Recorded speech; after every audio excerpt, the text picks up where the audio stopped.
Трансфер фактор гэдэг бол ерөөсөө хүний болон амьтны дархлын эсүүдээс байнга нийлэгшиж дархлын тогтолцоог нь удирддаг, жолооддаг, сургадаг хамгийн хоргүй хэрэглэхэд зохистой ийм молекул юм. Эрдэмтэн судлаачид бидний дархлааны тогтолцоо нь төдийлөн хурдцтай, зөв зохистой ажиллаж чадахгүй байгаа талаар энэхүү нотолжээ.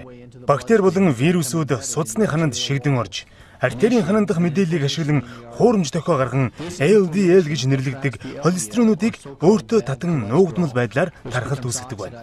Цугларсан LDL холестеринийг макрофагууд цэвэрлэх үүрэгтэй байдаг боловч энэ тохиолдолд макрофагууд цэвэрлэх биш, байдлыг улам хүндрүүлж орхидог байна. Харин энэ үед дархлын тогтолцооны эсүүд маань үүсэж буй асуудлыг олж илрүүлэх чадваргүй, нуугдмал вирусыг танилгүй хажуугаар нь өнгөрсөөр байдаг. Энэ үед трансфер факторууд дархлын эсүүдэд дэмжлэг үзүүлэн бид байгаа гадны биетийг олж илрүүлэх, танин устгах мэдээллийг өгснөөр вирусыг олж илрүүлэн устгадаг байна. Нэгэнтээ вирус устсан тохиолдолд дархлааны супрессор буюу устгагч хийсэн бид үүссэн асуудлыг шийдэх хэрэгтэй болдог. Энэ үед трансфер фактор зөв мэдээллийг дамжуулснаар эрүүл зөв мэдээлэлтэй супрессор эсүүд үүссэн асуудлыг хурдан шуурхай шийдвэрлэж биеийг эрүүлжүүлдэг байна. Нөгөө талаас Америкийн нэгдсэн улсын For Life компани үнэний сүүний уурагнаас эдгээр трансфер факторуудыг ялгаж аваад хүний эрүүл мэндэд хэрэглэдэг бүтээгдэхүүн болгож гаргаж ирсэн.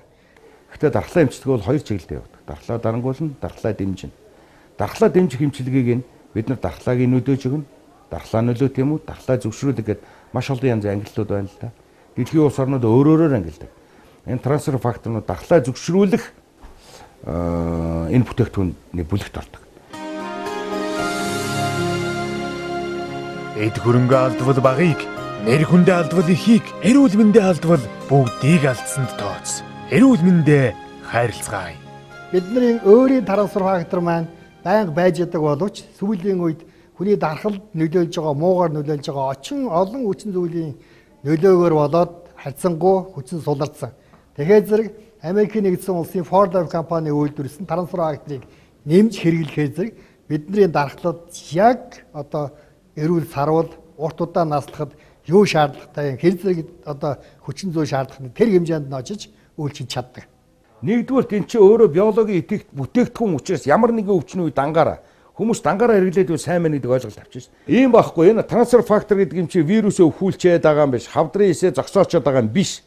Вирусыг өвхүүлдэг, вирусын үржлийг зогсоод хавдрын эсийг өвхүүлдэг молекулын ялгалтыг нэмэгдүүлж өгöd байгаа байхгүй. Ерөөсөө трансфер фактор гэдэг зүйл бол ангаах ухааны бүтээл биш. Хэн нэгэн ухаантай хүний эрдэмтний хэсэг бүлэг судлаачдын ажил биш. Энэ бол хүн гэдэг зүйл амтан өөрийгөө үүсэж, хөгжиж, өдий зэрэгтэй болох явцад өөрийнхөө хамгаалах тогтолцоог ажилуулах гайхамшигтай өөрийн молекулыг бий болгосон. Тийм учраас энэ гарцаа авахгүй төгсөйтэй л тийм учраас энэ гарцаа авахгүй 21-р зууны бүтээгдэхүүн юм аа. Трансфер фактор бол 21-р зууны шилдэг бүтээгдэхүүн төдийгүй байгаль ихээс бидэнд барьсан хамгийн том бэлэг юм. Интерферон гэдэг юм чи гаднаас нь биднэр бэлэн аваад байгаа байхгүй. Энэ эмчилгээ байна сайн. Гэтэл энэ эмчилгээ чи өөрөө маш хортой гаж үйлдэл өндөр байгаа байхгүй. Гэтэл энэ трансфер фактор нь хүний биед өөрт нь үүсдэг юм үүсгэж өгөн дээрээс нь хоргуудэл байгаад байгаа байхгүй юу. Хэрвээ эн чинь ямар нэгэн гаж нөлөө үйл энийг хэн хэрэглэх юм бэ? Хэн ч хэрэглэхгүй чинь. Мэргэжлэлээр бол ямар нэгэн эсрэг төрүүлэх шинжгүй молекул байхгүй юу. Эсрэг төрүүлэх шинжгүй ийм молекул учраас хүний биед ямар нэгэн гаж нөлөө байхгүй. Нэг энийг хоёрдугаарт эний чинь дандаа байгалийн гаралтай бүтээгдэхүүнүүд байна шүү дээ. Тухайлбал ургамал, үхрийн сүү, өндөгний шар, эхийн сүүнд байж идэг ураг байхгүй. Эхийн хөхний сүүг, ээжийнхээ сүүг юугаар цолшгүй амин дэм гэж бид ярьдаг байсан. Гэтэл тэн чинь ямар нэгэн гаднаас нь эм өгөөд хийж болдгүй асар олон нарийн төв тийм биологи идэвхт бодисууд их хэмжээгээр байна гэсэн үг шүү дээ. Тэгэхээр энэ бодисуудын хүнд хэрэгтэйг нь ялгаж аваад ийм жижиг капсуланд хийцэн байна л гэсэн үг байхгүй юу? Бид нар чинь насан туршдаа ихийн сүү уугаад байдгүй ч. Ер нь бол тамирчид одоо энэ хүү трансфер фактор энэ бүтээгдэхүүнийг хэрэглээд өндөр үр дүнд одоо хүрж байгааг бол олон жишээ баримтууд байна. Тэгэхээр Монголын тамирчид ч гэсэн одоо сүүлийн үед одоо энэ хүү трансфер фактор бүтээгдэхүүнийг одоо хэрэглэж үр дүнд хүрж байна. Лондонгийн олимпиад бол одоо манай жудогийн тамирчид, мөн марафон гүйлтийн тамирчид, боксийн тамирчид маань одоо бас хэрэглэж Олимпийн одоо медалууд авсан, Азийн аварга авсан ийм олон сайхан үр дүнгуудад гарч байгаа баяртай байгаа. За трансфер факторыг дэлхийн өндөр хөгжилтэй олон улс оронд нэлээд өндөр түвшинд судалсан байдаг юм билээ. Тухайлбал Америк нэгдсэн улс, Европын зарим улс орнуудад энийг генийн түвшинд, өөрөөр бол ямар гений экспрессэнд нөлөөлж байна, эсийн гадаргуугийн ямар молекулын экспрессыг нэмэгдүүлж байна, энэ нь дархлааны эсийн идэвхжилд яаж нөлөөлж, яаж үйлчилдэг юм бэ гэдэг бол маш өндөр нарийн түвшинд судалсан байдаг. Трансфер факторын судалгааны ажил үнэхээр их хийгдсэн. Магадгүй нэг бүтээгдэхүүний талаар хамгийн их судлагдсан тийм бүтээгдэхүүн бол трансфер фактор юм байна. Transfer factor comes from two sources. For Life-ийн трансфер факторын бүтээгдэхүүнийг хоёр их үүсвэрээс гаргаж авдаг. Өндөгний шар ба үнэний цэвэр урагнаас маш нарийн өндөр технологи ашиглан жижиг молекул болох трансфер факторыг гаргаж авдаг юм. Өнөөдөр маш олон трансфер факторын талаар хийгдсэн судалгааны ажлуудыг ярьлаа. Өнөөдрийг хүртэл трансфер факторын талаар хэд хэдэн том судалгаанууд хийгдсэн байдаг. Одоо үүнээс цааш трансфер факторыг яаж удаан илүү наривчлан судлах, яаж тогтвортой урт хугацааны туршид хэрэглэгчдэд найдвартайгаар хүргэх зэрэг асуудлууд дээр бид байнгын шинийг хайж эрэлхийлж байдаг юм. В России вообще очень много проведено научных исследований. Орос улсад трансфер факторын талаар маш олон төрлийн судалгаа хийгдсэн байдаг. Миний хувьд генетология буюу хөгшрөлтийн шинжилгээ ухааныг дахин судалдаг тул энэ талаар илүү анхаарал хандуулж судалгаа хийдэг юм.